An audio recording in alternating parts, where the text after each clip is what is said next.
Anak kelas 3, apa kabarnya? Semoga anak kelas 3 dimanapun berada selalu sehat. Begitu juga dengan orang tua anak didik kami, sehat-sehat semuanya. Dan juga kepada Bapak Ibu Guru, tetap semangat dalam menyampaikan materi kepada anak didik kita. Kali ini, Bapak akan menyampaikan materi kelas 3, tema 3, benda di sekitarku. Subtema 2, wujud benda, pembelajaran yang ke-6. Ya, Bapak mulai saja. Setiap benda mempunyai sifat dan fungsinya masing-masing. Anak kelas 3 telah mempelajari benda dan sifatnya. Mari kita lengkapi sama-sama. Di sini ada kotak-kotak. Ada juga tulisannya benda. Kotak pertama yang ini berdasarkan wujudnya, berdasarkan sifatnya, dan contohnya. Iya, kita mulai saja anak kelas 3, perhatikan. Yang pertama itu benda padat. Ayo anak kelas 3, seperti apa sifat-sifatnya? Iya. Yang kedua benda cair, yang ketiga benda gas. Ya, kita masuk yang benda padat duluan, kita bahas. Benda padat memiliki sifat sebagai berikut. Benda padat selalu tetap, tidak berubah-ubah. Dimanapun kita tempatkan, benda padat selalu tetap bentuknya. Itu dia. Contohnya benda padat. Yang kedua benda padat, besar benda padat selalu tetap. Contohnya akan kita buat ini. Salah satunya meja, kursi, dan lemari. Iya, itu dia contoh-contohnya benda padat. Kita masuk ke yang kedua, benda cair. Sifat benda cair. Bentuknya selalu berubah menyesuaikan bentuk wadahnya. Yang kedua sifatnya kemana? Volumenya selalu tetap. Contohnya, di sini sudah buat contohnya. Air minum, sirup, susu sapi. Itu dia contohnya. Kita masuk yang ketiga, benda gas. Benda gas memiliki sifat bentuknya selalu berubah menyesuaikan bentuk wadahnya. Itu dia sifatnya. Yang berikutnya sifat benda gas itu volume bendanya selalu berubah dan memenuhi ruangan yang ditempati. Iya, itu dia ya. Contohnya di sini udah Pak buat uap air. Uap air ini pada saat masak air putih atau lagi menuangkan air putih ke dalam gelas, itu nampak itu jelas ya. Awan, ya awan udah pasti tahu anak kelas 3. Asap, nah ini dia yang sering bakar-bakar sampah, udah pasti tahu itu asap seperti apa. Udah? Oke, kita lanjut ke berikutnya. Kita akan mengamati. Yang kita amati ini di rumah masing-masing saja, nggak usah terlalu jauh, nggak usah berkelompok.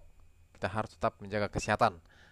Benda yang diamati, kita mengamati benda padat. Karena benda padat ini sangat mudah kita temukan. Benda padat, bahan pembentukannya, ini dia nomor 1 ya. Bahan pembentukannya dari kayu. Wujudnya seperti apa?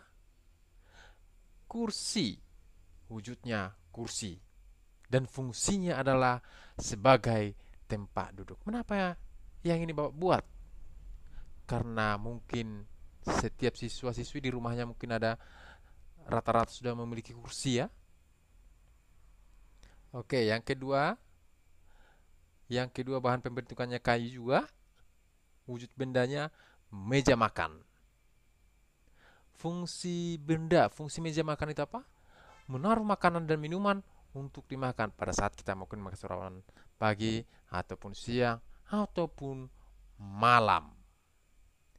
Yang ketiga, bahan pembentukannya dari kaca. Wujud bendanya gelas air minum. Fungsi benda sebagai tempat air minum. Nah, ini dia udah anak kelas 3 udah tahu ini pasti. Yang berikutnya bahan pembentukannya dari plastik. Nah, plastik sangat-sangat gampang kita temukan plastik. Wujud bendanya cangkir. Ya, ini cangkir ini ya. Sekarang ini sangat-sangat mudah kita temukan, rata-rata setiap rumah itu ada cangkir dari plastik ya. Fungsinya juga sebagai tempat air minum. Yang terakhir kaca. Wujud bendanya piring. Fungsinya tempat nasi saat mau makan ataupun tempat ikan ya, atau tempat kue, bisa juga piring ya. Iya, anak kelas 3 perhatikan. Di sini kita akan menuliskan sebuah cerita. Cerita tentang wujud benda di sekitar kita masing-masing. Perhatikan penulisan huruf besar dan tanda bacanya ya. Anak kelas 3 perhatikan, di sini sudah Bapak buat tulis ya. Sudah Bapak tulis di sini. Oke. Rio pergi membeli es. Setelah itu, Rio menaruh es tersebut pada panci. Tidak lama kemudian, Rio diajak kakaknya ke pasar. Cukup lama di pasar, akhirnya dia dan kakaknya pulang. Sampai di rumah, es tersebut sudah menjadi air. Mengapa es tersebut tidak bisa mencair? Karena dipengaruhi adanya perubahan suhu atau panas, jadi berubah wujud dari padat menjadi cair. Karena adanya kenaikan suhu, peristiwa perubahan zat padat menjadi zat cair dinamakan mencair atau melebur. Itu dia ceritanya. Perhatikan juga tanda-tanda bacanya. Nanti di kami kelas 3. Di sini sudah bawa buat tanda-tandanya. Sini ada kutip 2, ada tanda titik. Ya. Perhatikan juga, perhatikan semuanya. Seperti itulah contohnya yang paling gampang kita temukan, yang paling gampang kita buat, yang paling gampang kita praktekkan. Itu dia. Oke, yang berikutnya ini. Di sini sudah ada Bapak buat gambar ya. Ada 3 gambar. Ada beberapa satuan massa yang sehari-hari disebut berat, seperti kilogram, gram, ons. Ketiga satuan ini saling berhubungan. Perhatikan gambar di atas. Gambar pertama. Gambar pertama menunjukkan bahwa 1 kilogram sama dengan 10 ons. Ini dia anak kelas 3. Yang ini ya, jelas yang ini. Sudah tertunjukkan seperti yang ini. Di atas gula 1 kilogram ya. Oke, kita masuk yang kedua. Gambar kedua menunjukkan bahwa 1 kilogram sama dengan 1000 gram. Yang ini dia. Yang gram dia ya. Yang pertama tadi ons, sekarang yang gram. Masuk kita ke gambar yang ketiga. Gambar yang ketiga menunjukkan bahwa 1 ons sama dengan 100 gram. Yang ini dia. 1 ons 100 gram. Jangan lupa naik kelas 3 ya. 1 kilogram 10 ons. 1 kilogram 1000 gram. 1 ons 100 gram. Itu dia. Nah, di sini kelas 3 akan latihan. Tentukan satuan berat yang tepat. Yang pertama itu berat badan. Berat badan itu si Udin di sini. Berat badan Udin adalah 30. Apakah satuannya? Apakah gram, atau apakah ons, atau kilogram? Ayo anak kelas 3. Iya, betul sekali. Kilogram. Yang kedua, ibu membeli telur seberat 1 titik titik titik. Ayo. 1 ikat. Oh, kita mempelajari kilogram, gram, dan ons, bukan 1 ikat. Iya, betul sekali. 1 kilogram juga ya. Yang ketiga, ini mengenai cincin. Berat cincin ibu adalah 3 titik titik titik. Ayo, apakah kilogram, apakah ons, atau gram? Iya, ini dia. Gram. Bukan gram ya, gram. Yang keempat, gula pasir yang dibutuhkan untuk membuat kue adalah 250 titik titik titik. Ayo, anak kelas 3. Gram ya, 250 gram.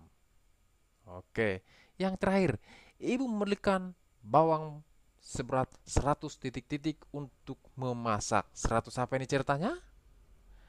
Oke, 100 gram. Itu dia anak kelas 3 ya. Oke, paham anak kelas 3? Kita masuk yang berikutnya. Sini Bapak akan mencerita dan di bawah juga ada gambar-gambar yang perlu dilingkari nanti. Ya, Pak. Bapak akan membacakan cerita ini. Lani sering membantu ayahnya menjaga toko. Lani membantu ayah menimbang bahan-bahan makanan. Orang tua Lani cukup berada, namun Lani anak yang sederhana. Hidup sederhana adalah hidup yang sesuai dengan kebutuhan. hidup yang tidak berlebihan dalam menggunakan harta.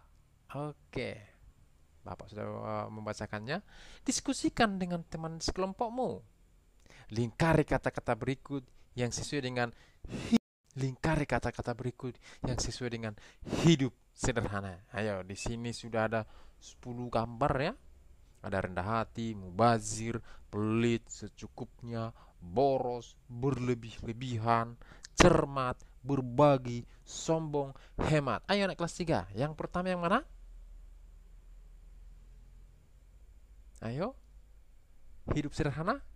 Kita lihat rendah hati. Itu dia ya. Kalau hidup sederhana harus rendah hati. Kelas 3 juga harus rendah hati ya. Yang kedua, secukupnya. Nah, jangan terlalu boros, jangan makan belum masih sedikit dimakan langsung dibuang, atau jajannya banyak langsung dihabiskannya di kantin. Gunakanlah secukupnya. Yang ketiga apa? Cermat. Iya, kita harus cermat, harus betul-betul cermat dalam melakukan segala aktivitas kegiatan kita sehari-hari. Yang berikutnya yang keempat, berbagi. Ini dia yang paling utama ya. Berbagi, bagi yang memerlukan, kita harus berbagi. Yang berikutnya, hemat. Ini dia hemat. Kalau ada uang jajannya, jangan dihabiskan semuanya, ditabung untuk keperluan di hari-hari yang akan datang. Oke. Mengapa sikap sederhana penting diterapkan dalam kehidupan sehari-hari? Nah, kelas 3 kenapa? Oke, di sini sudah Bapak buat. Hidup sederhana membawa banyak manfaat bagi manusia. Dengan hidup sederhana, kita dapat belajar untuk selalu rendah hati, cermat, dan juga disiplin. Kebutuhan hidup akan tercukupi dan hati juga tenang. Nah, ini dia ya. Hati tenang katanya. Pada saat kita melakukan rendah hati, cermat, dan juga disiplin. Di sini buat hati juga tenang. Contoh sikap sederhana dalam kehidupan sehari-hari. Tidak memamerkan kekayaan orang tua. Nah, ini dia kelas 3 ya. Jangan terlalu sombong di sekolah sama kawan-kawannya. Jangan terlalu pamer-pamer ya anak kelas 3 ya. Tidak memamerkan kekayaan orang tua. Yang kedua, merasa cukup dengan apa yang diberi orang tua. Yang ketiga, tenggang rasa bila ada teman yang kurang mampu. Nah, ini dia yang tadi yang saling membantu ya. Tenggang rasa ya. Oke, anak kelas 3. Oke. Terima kasih buat semuanya, buat Bapak Ibu guru, buat orang tua anak didik kami, buat semua pun yang menonton video ini. Semoga bermanfaat. Tetap jaga kesehatan, apapun aktivitas kita, tetap jaga kesehatan. Karena di dalam tubuh yang sehat terdapat jiwa yang sehat. Terima kasih.